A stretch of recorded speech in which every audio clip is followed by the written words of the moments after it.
In the dim buzz of the studio lights, Jimmy Kimmel strides onto Stephen Colbert's set with measured steps, his face taut with purpose. The audience hushed. He greets Colbert with a curt nod, but the tension is already in the air. There's a weight behind his eyes, a fire beneath the calm. Colbert returns the gesture politely, but the polite veneer is thin. From the off, Kimmel's lines are sharper, edged with bite. As the exchange begins, the banter seems normal, casual, friendly, but beneath it, an undercurrent of grievance pulses. The audience leans in. Something is off. The usual jokes land with an unusual tension. The room feels smaller, the laughter more forced, and Kimmel's next words land like a thud. He blasts Colbert over perceived slights, over things unsaid, over history he's been holding in.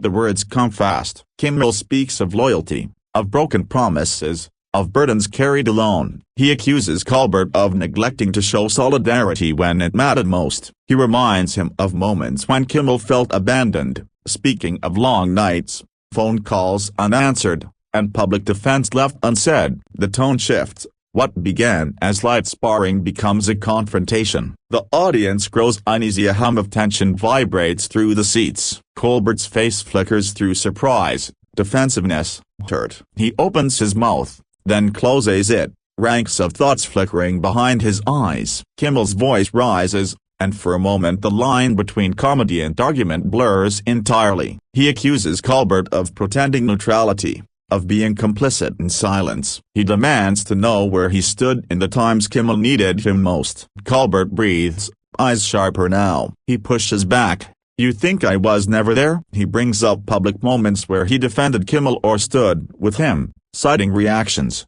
statements made off-camera. He speaks of burdens that Kimmel perhaps never saw, the loads Colbert himself carried, the criticisms he absorbed. He reminds Kimmel that solidarity isn't always loud. He challenges Kimmel's assumptions, suggesting that Kimmel must read silence for betrayal. The tension mounts. They circle verbally, each accusation met with a counter-strike. Kimmel's face reddens. Colbert's jaw tightens. The audience holds its breath. The cameras roll, capturing every micro-expression: hurt, anger, regret, defiance. Kimmel leans forward. He singles out momenta, an episode when Colbert didn't publicly support him during controversy. He speaks of how that omission felt like betrayal. He describes the loneliness of being under fire, the way adversaries lurk in every rumor, the way public opinion shifts at a whisper. He says he felt exposed, vulnerable, and abandoned. Colbert listens, his silence now heavy. Then he responds,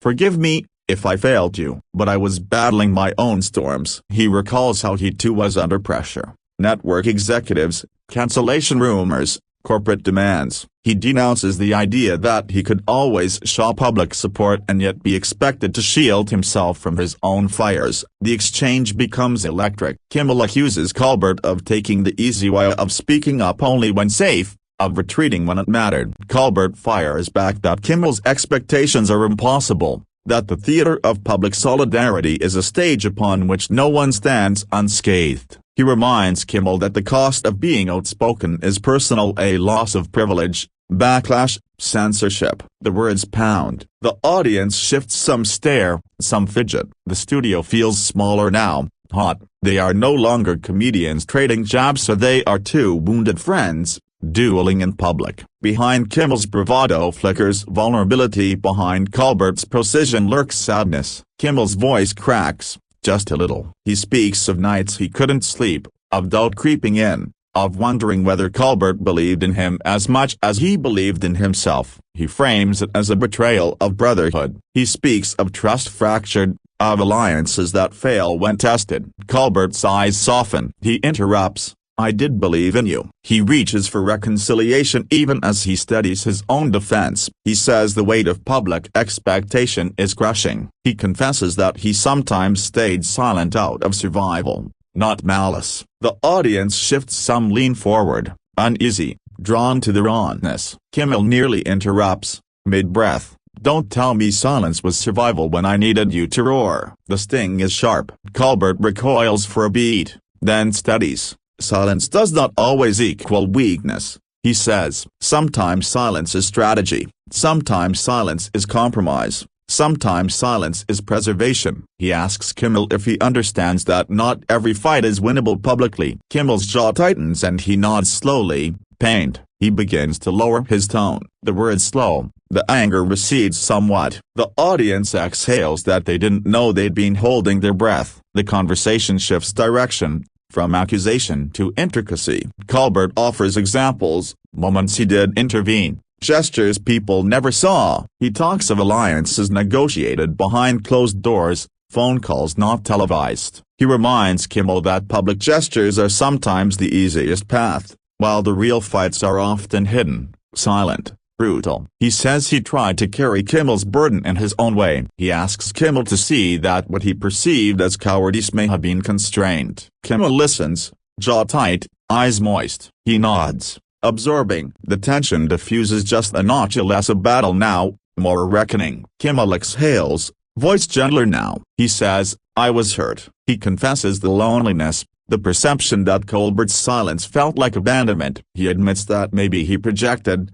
misread, exaggerated. He worries he demanded too much or too loud a loyalty. He says he's sorry for dragging this into public, for making this an on-air fight. Colbert nods. He says, thank you for saying that. He asks Kimmel to see that people are flawed, that expectations kill connection. They inch toward reconciliation, conversationally, cautiously. The audience tenses, hopeful. The cameras close in on them. Kimmel's hand hovers. Does he reach? Colbert shifts. Kimmel says softly, I want us to be honest. Colbert replies, so do I.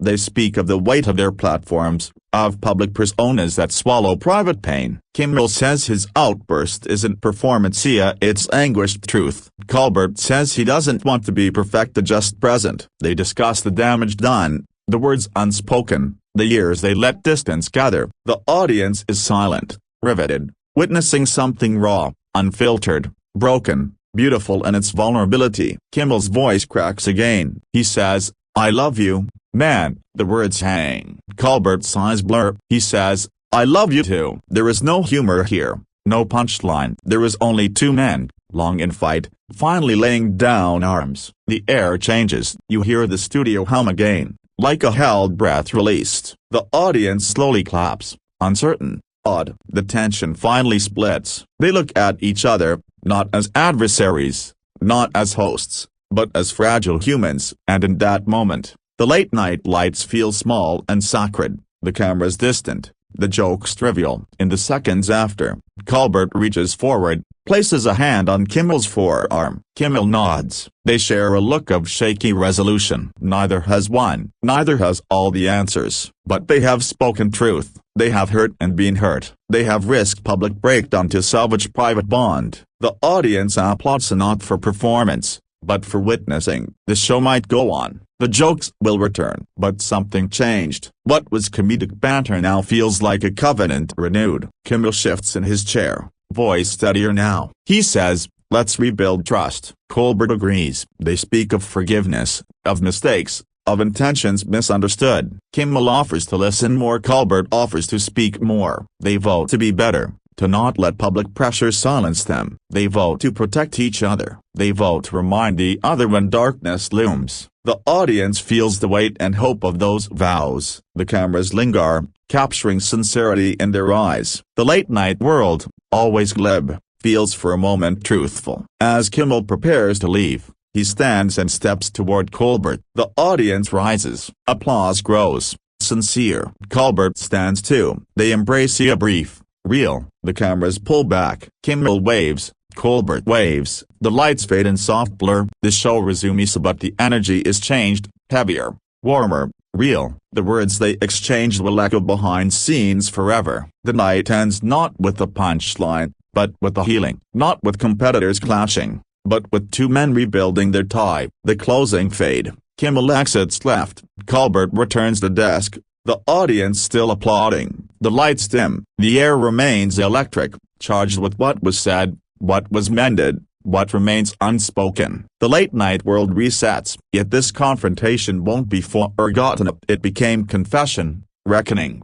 reunion. The script may return to jokes and monologues, but the memory lingers. Jimmy Kimmel exploded not for spectacle, but for truth. and Stephen Colbert met him in that fire. Their battle was real, their reconciliation may be raw, but in that crucible, they rebuilt something harder and more honest than a joke. The next morning, clips from the confrontation explode across social media. Millions watch, dissect, and debate. Headlines spin variations of truth. Kimmel confronts Colbert, late-night meltdown, television's rawest moment. Comment sections overflow with opinions, some calling it brave, others branding it staged. Yet those who saw the vulnerability understand it wasn't performance. Behind the scenes, both hosts wake to the storm. Kimmel scrolls through feeds, feeling both relief and regret. Colbert sits at his kitchen table, coffee cooling, phone buzzing non-stop. Their words, once private pain, now public property. The line between confession and spectacle blurs further. Kimmel's producers call him early. They ask if he's okay,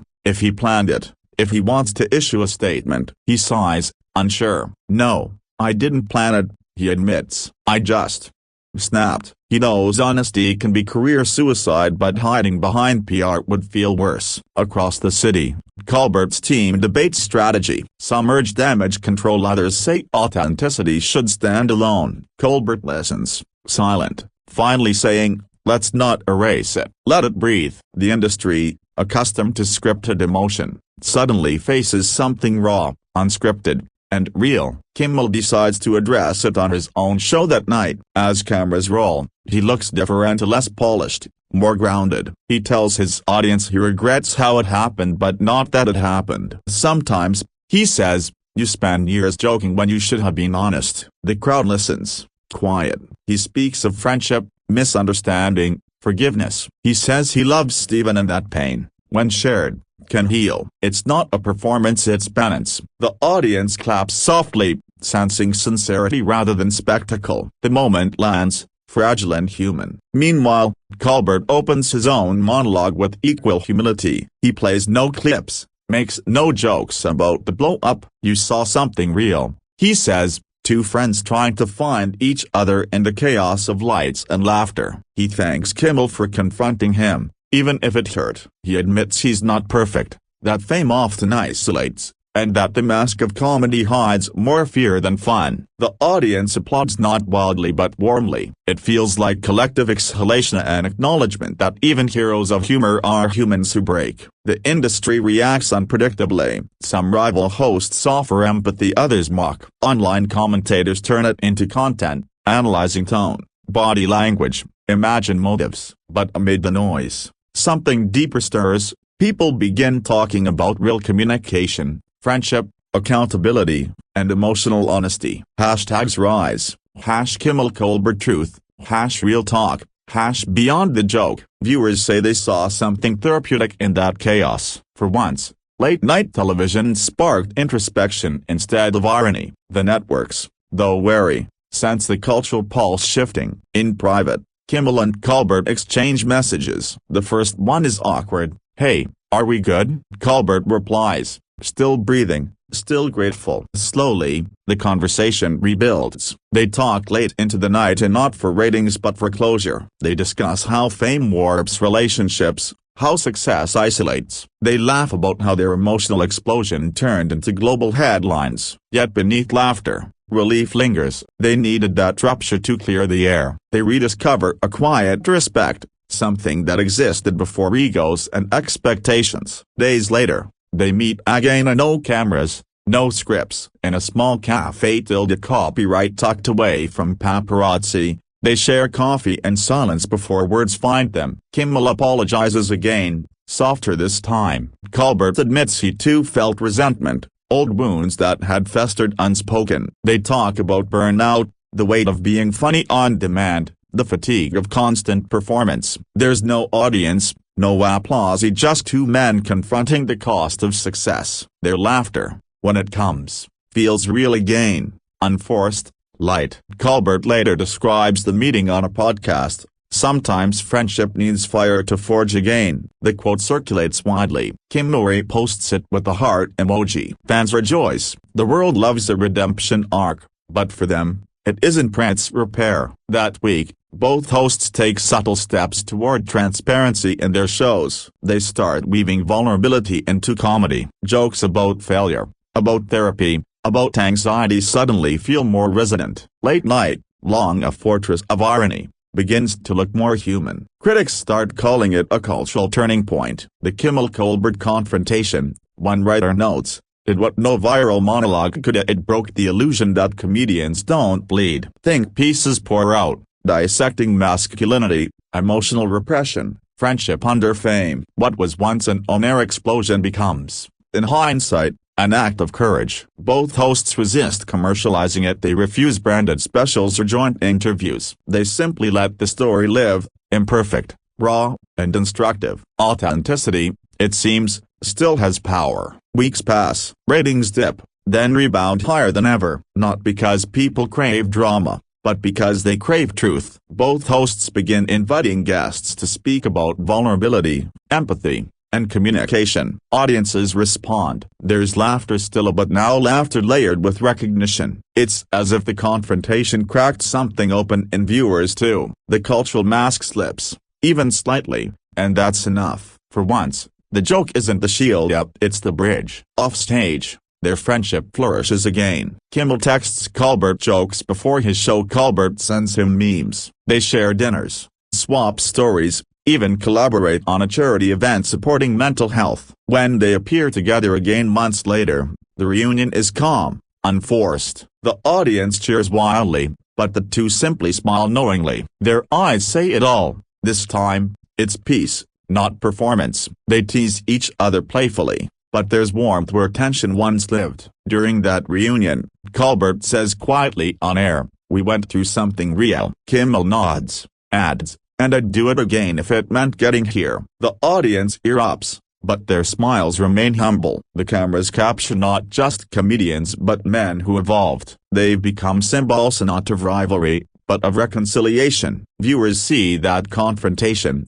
if done with heart, can lead to growth. Their laughter now feels earned, layered with memory, pain, forgiveness. Months later, when asked in an interview what he learned, Kimmel says that vulnerability doesn't kill comedy, it saves it. He explains that the best humor comes from truth, not disguise. Colbert echoes the sentiment elsewhere, saying, "Empathy is the new edge." Those lines go viral too, but in a quieter while less sensational, more sincere. It's as if their journey became a parable, two late-night titans proving that humanity can exist even in spotlight glare. By year's end, they co-host a special together, a charity night called Laughing Through the Fire. There are jokes, music, guests, laughter, but between segments, they speak candidly about friendship, mistakes, forgiveness. The audience listens, not as fans but as witnesses of transformation. Their shared laughter feels like a hymn to resilience. Cameras pan across faces smiling through tears. The confrontation that once divided now unites. From fire,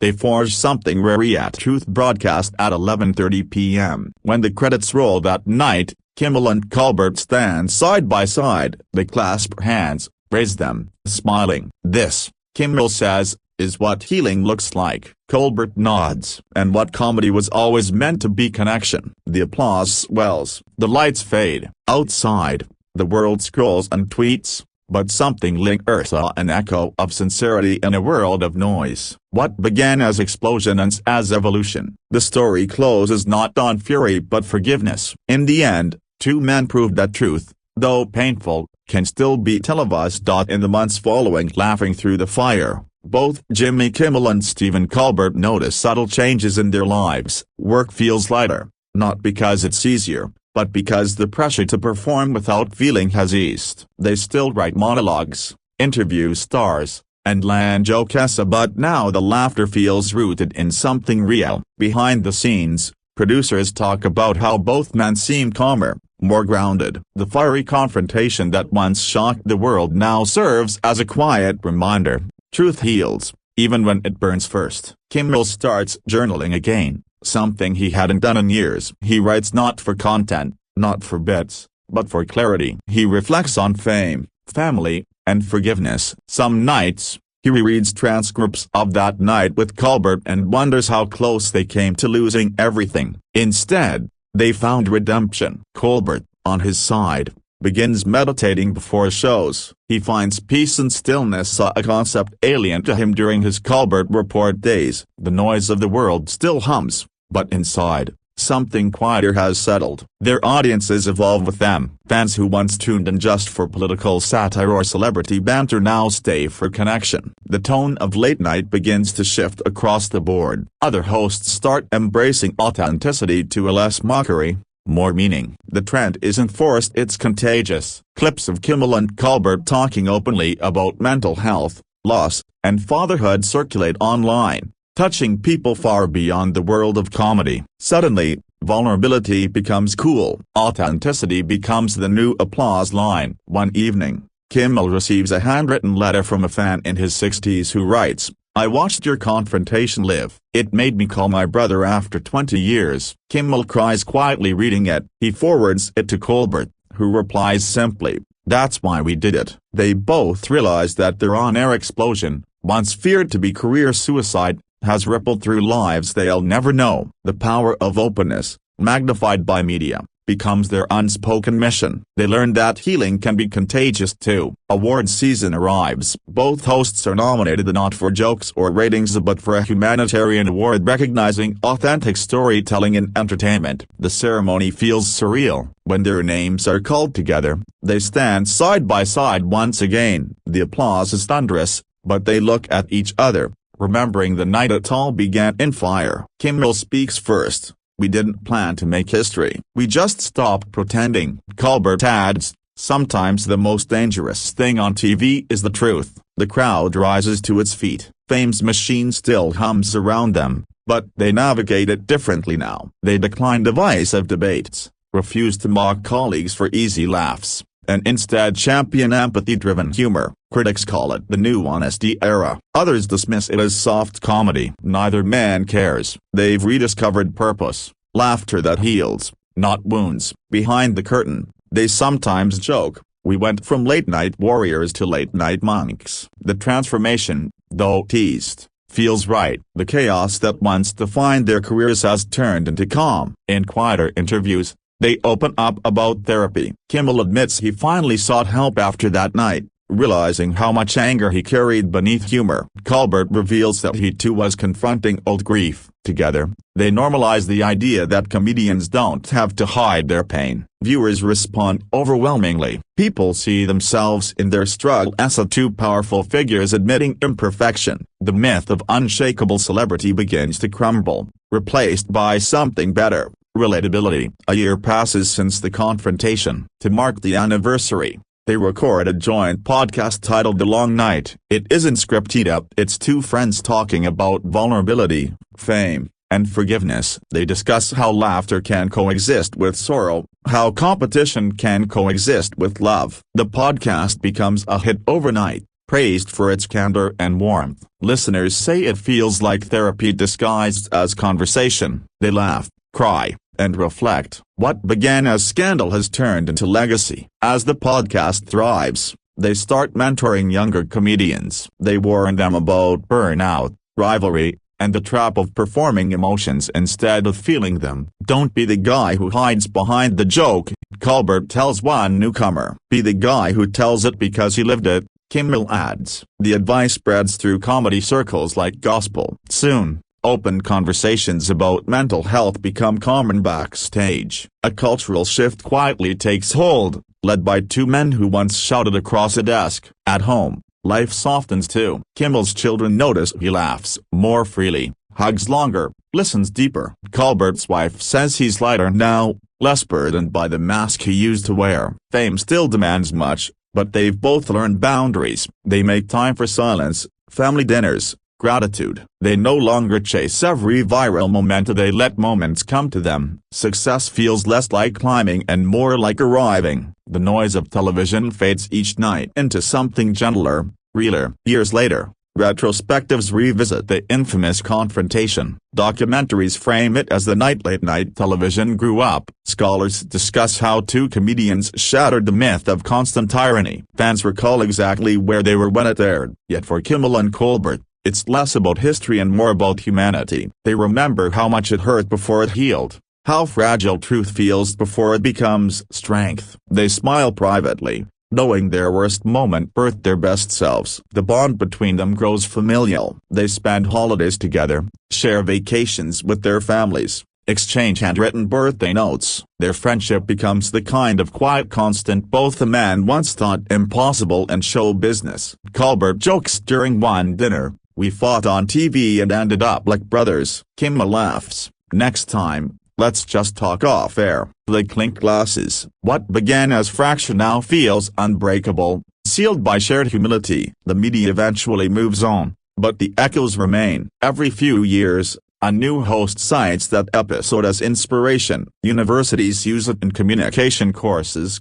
exploring how confrontation can lead to connection. The clip becomes modern folklore, a reminder that courage isn't the absence of anger but the willingness to transform it. Kimmel and Colbert, now elder statesmen of comedy, are humbled each time they see young creators referencing them with gratitude. When asked years later if he regrets anything, Colbert smiles. "Only that it took us so long to talk." Kimmel adds, "Only that we didn't do it sooner." Their humility, once uncharacteristic of late-night icons, feels refreshing. They've transcended rivalry and replaced it with reverence for truth. Their shows evolve into spaces of laughter laced with empathy. They are no longer competing voices but complementary harmonies, each echoing the same message: healing is louder than humor. In their final joint appearance before retiring from late night, they sit side by side, no desk between them. The studio audience, knowing it's the end of an era, sits in reverent silence. Kimmel says,